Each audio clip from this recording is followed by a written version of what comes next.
Kerajinan khas Palembang yang mengandalkan keahlian lukis dengan media kayu yang disebut lacquer mulai diambang kesulitan. Terus berkurangnya bahan baku sama dorongan pemerintah daerah buat kerajinan yang punya potensi tersebut bak hidup sungkan mati dak galak. Itulah yang diungkapkan salah siko dari sedikit pelukis lacquer yang masih berkarya di Palembang. Kurangnya pembinaan dari pemerintah buat para perajin lacquer mulai ninggal ke industri kreatif. Padahal pemerintah pusat punya atensi khusus terhadap pertumbuhan industri kreatif. Bukan itu baik, terus berkurangnya bahan baku berupa tembesu, buat kerajinan ini terus kekurangan kayu. Kayu tembesu dewek berbeda dengan kayu jati yang dibudidayakan di daerah Jawa.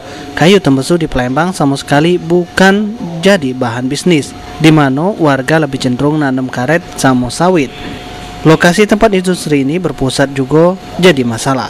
Padatnya arus lalu lintas di kawasan pusat kota buat para pelancong sulit untuk berkunjung dengan menggunakan kendaraan akibat macet.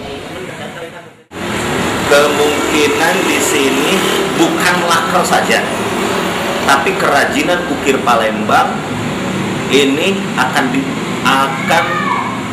terjerat musnah, gitu. Ini soalnya di sini kendalanya dari bahan baku aja udah kendala. Tempat aja kendala di lokasi-lokasi yang macet. Jangankan di sini itu masalah kerajinan ukir Palembang atau lacquer, itu seperti kain, itu adanya di Tangga Buntung. Ini adanya di 19, yang dimana turis lokal dan domestik itu merasa takut ke sini. Bawa kendaraan takut, gitu. Pakai bis ke sini macet, pakai kendaraan juga macet. Perajin lacquer berharap pemerintah Palembang bergerak cepat untuk menjemput bola untuk mengatasi permasalahan yang dihadapi oleh perajin lacquer di Palembang. Sulaiman, PAL TV.